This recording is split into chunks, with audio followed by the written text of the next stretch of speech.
talk about my L's. Losses. Losses to the game. Feel me? So I want to share with all my gangsters out there in the world, all my gangsters out there in TV land, you know, those of America. It doesn't make you less than a man or make you not a man, bro, to be able to say, man, you took an L, you had a bad day that day, man, or this wasn't your day, bro.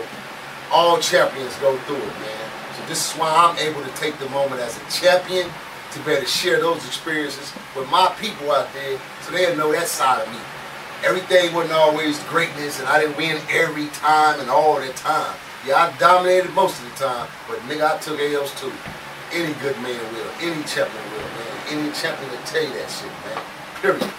So look, we're gonna fall back to the system for a minute, man. I'm gonna talk about the system and talk about taking an L or two of the system, man, and how sincere this shit is and how this is really your test of time on the streets, who you are as a man, and that nigga for that game, that gangsterism that you proclaim, and you know, whether it's B or C, that jail would really, really test your heart and test your ass.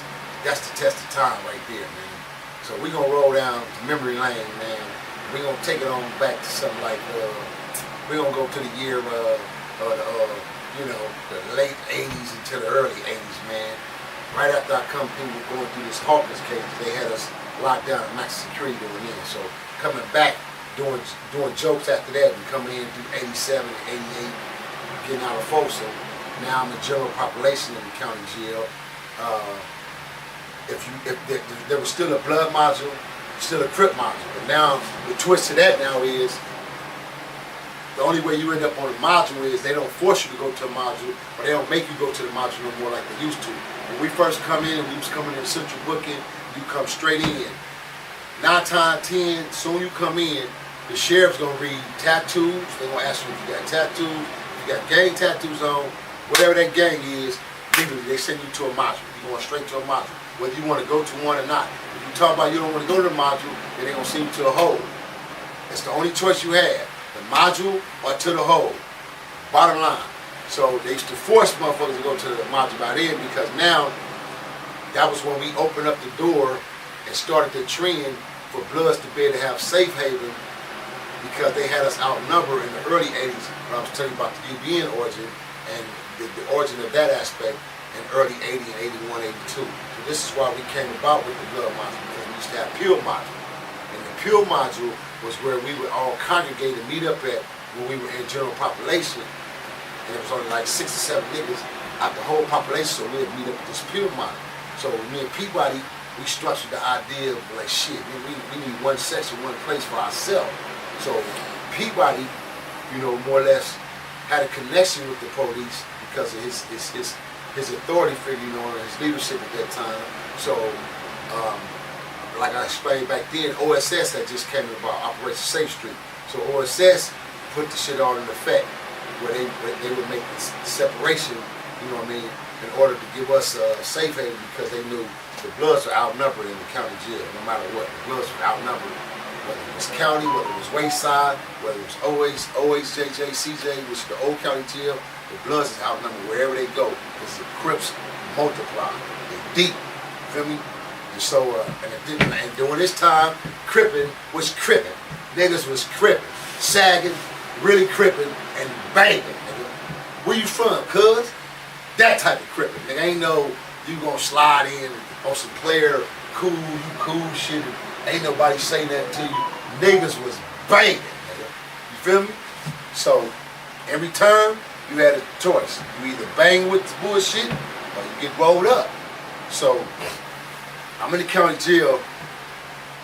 I just get out of YA, just get out of TS, catch my first adult case now again. Like I said, out of TS, catch out of YTS, parole from TS, catch my first adult case. Now I'm in the adult case again, facing a couple of felonies, criminal elements, because all my charges, my whole MO has been, you know, and again, this is not saying this from a bragging or a boasting standpoint, just the truth.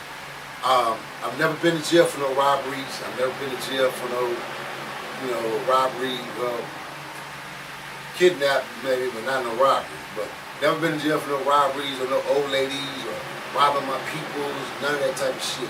All my shit's been massive, you know. It's either 187, attempt, ADWs, weapon charges. I was violent. I was volatile. That's just who I was. You know, I was a very, very, very violent person, man. Once upon a time in my life, dog. I didn't give a fuck, but I was volatile. And I knew it. Feel me? And I smashed on the level. Just everything that I felt and seen, that's how I did it. Wherever I got mad at, nigga, you better pray, because I'm gonna take you down right there on the spot. I don't care who looking, who around, who watching. I would knock your shit down from here to Cone, man.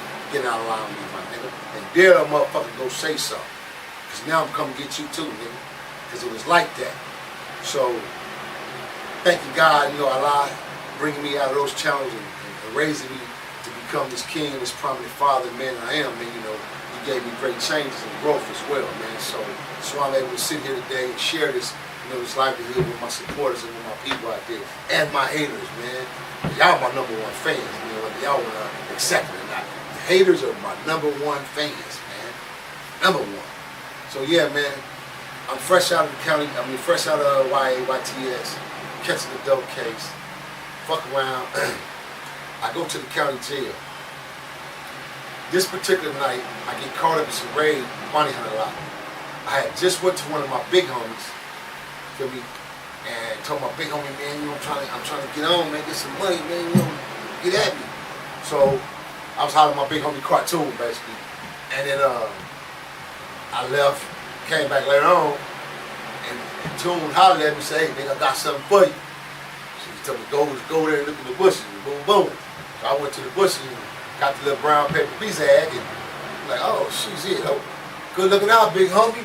I got you. He said, nigga, bring me back such and such, such and such, such and such. Okay, boom.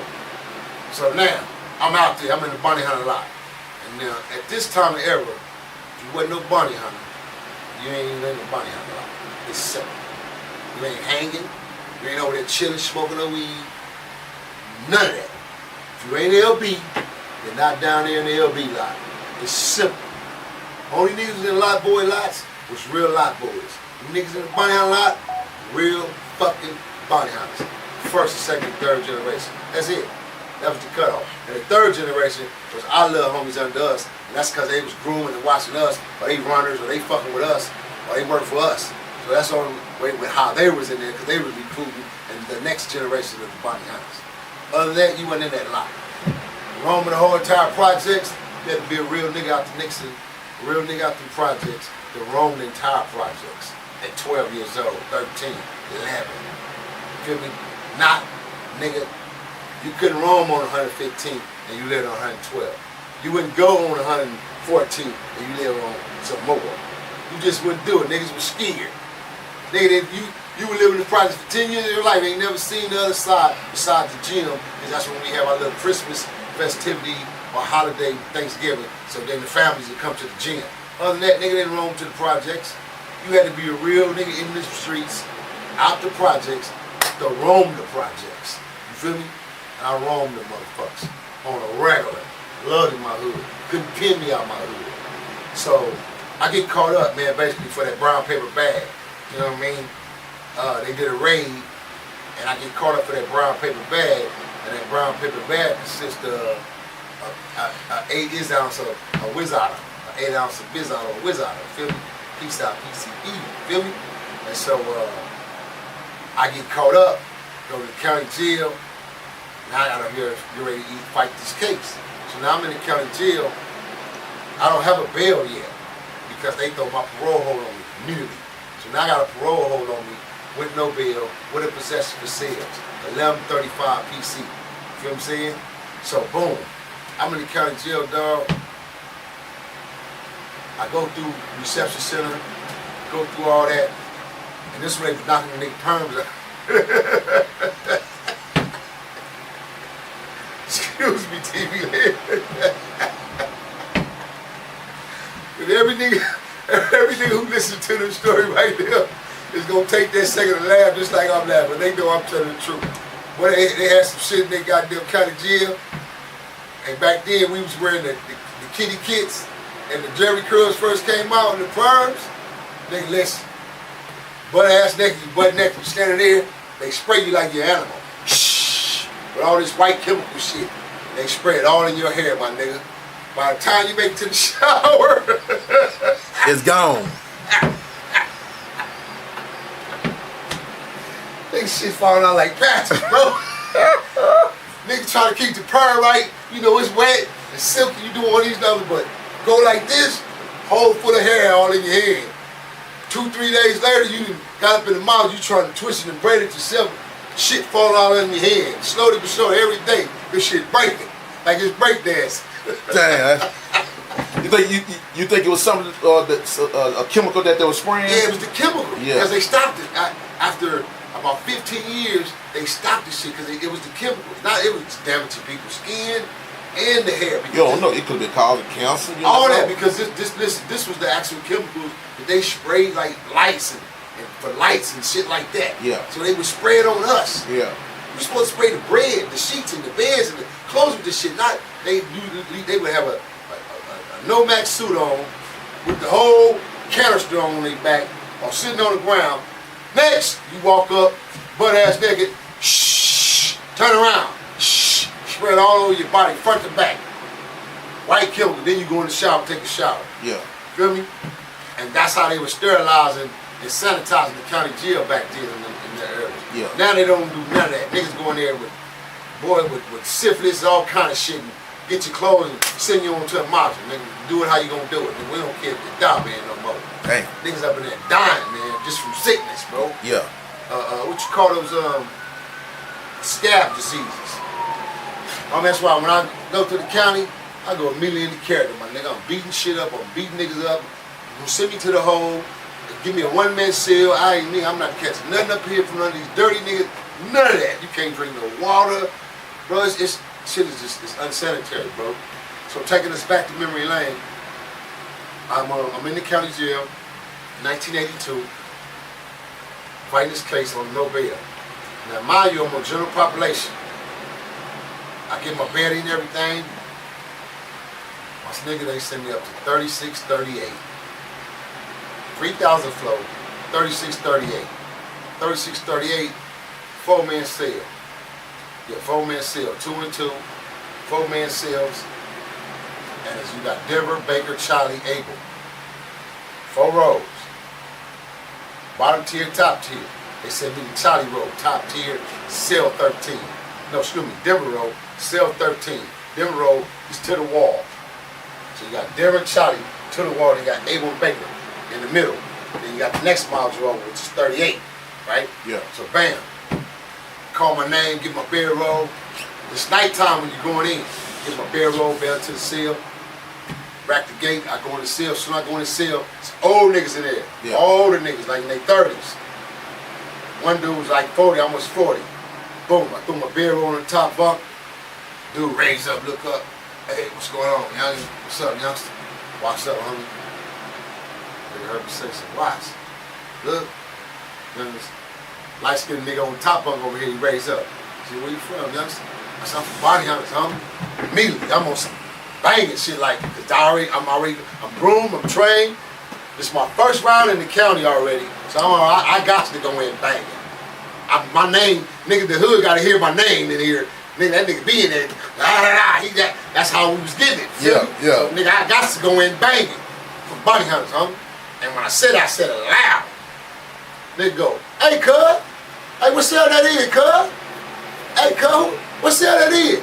Oh, shit, I don't know, I think they came from 13 to 14 Denver Road. Hey, cuz, who that is? Where you from, cuz? Body Hunters? Oh, we got us one. I'm not knowing these niggas talking about they got them one, nigga. You ain't got shit, right? So, bam. So, all during the night, I can hear these niggas downstairs congregating. Feel me? Yeah. I hear this nigga fucking Grape Street Billy say, nigga, that's that nigga Percy Johnson. That's cool. Nigga, that's one of them niggas, cuz. We got to get that nigga. I hear this nigga Lil Billy. I know this nigga personally. I done banged against him, fought these niggas. I know who it is. Hear this nigga Fred from PJ's down here. It's the PJ's, Grape Streets, Hoovers, East Coast, they all got along at this time. This wasn't no separation when niggas was fighting. These niggas was really Crips, and they all was congregated together. Yeah. Feel me? Yeah. So, all during the course of the night, dog, now I know, fuck, I couldn't sleep. Because I know in the morning. So let me ask you this. Was the 3 older homies that you was in the cell with, was they Crips too? No, not one of them was, but one of them was, and the other nigga was undercover blood. Pyro. It was Pyro talking about, I used to be. Fuck you mean used to be, bro? I'm talking to the nigga, we whispering and talking. And he told me, hey, young, yeah, you know, I used to bang, youngin', but you know, man. I'm looking at this nigga like, nigga, you look like you ever been at 30, 32. Nigga, I'm just 21, 20, nigga, you 32, you got to still be in this shit. We don't get out this shit after 40 something, nigga. What you mean you ain't in it? That's how in my mind, like, yeah. Feel me? I got homies that's 30, 33, 34, 35, active. My big homies, so I don't understand you used to. So I said, well, look, man, you got some toothbrushes, my nigga? They gave me a toothbrush. Yeah. I went to work. Trying to make me something real quick. Stand up all night.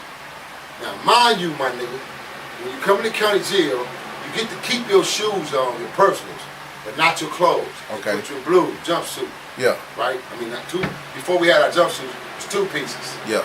Bottoms on the top. Yeah. So, bam. So, when I come in, I got on some motherfucking all black, crispy black Pumas. This is when the Pumas hit the scene.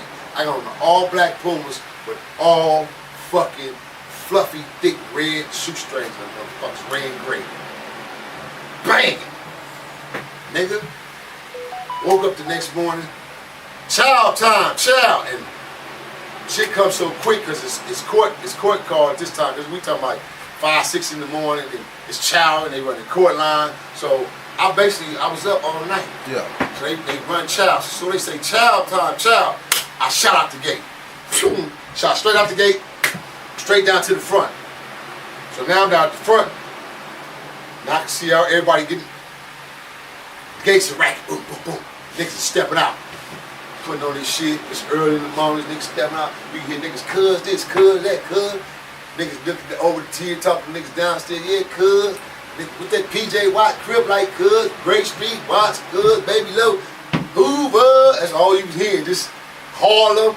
All kind of shit. But I'm like, man, these niggas sent me to the farm, man. What the fuck, man? Oh shit, they set you up. Just like, this is my first round though, man. Yeah. Like, goddamn. Like this is recruiting slack. You know what I'm saying? So nigga, it's like, damn. So I'm at the front of the gate. Gate pop, boom. They running child. Now during this time, you walk the child openly because like I say, it's general population. So I fall right in the line, walking. All the time I'm walking. Blues, hands in your pockets, shoulder on the wall, boom. And I'm belling. You know, I got this certain stroll, man, you know, when I walk. So I'm belling. I get in a chow hall spliff. When I tell you this, bro, it's no exaggeration, no lie. Because I don't fucking bullshit, I don't lie. When I got in this chow hall, you can hear the whole chow hall, you can hear what's talking, you can hear shit everywhere. It's just noisy. When I got in line and grabbed my tray and went to get my food and I hit the corner, and niggas from Compton seen me, niggas from Crawford Park started spotting me, and a nigga holler out my name. Bam! And when nigga holler my name, they say, cuz. And the nigga threw it up on me, I threw it back up on the nigga. Bam! And them niggas looked, and the whole child hall went silent. Like, bro, who the fuck is this nigga, cuz? Do you know where he at? Obviously I didn't, because I didn't know where the fuck I was at. Yeah. I didn't know this was y'all house. So basically a Crip spotted me. And he threw up the B. No, he threw up the C. Oh, he threw up the C. He banged.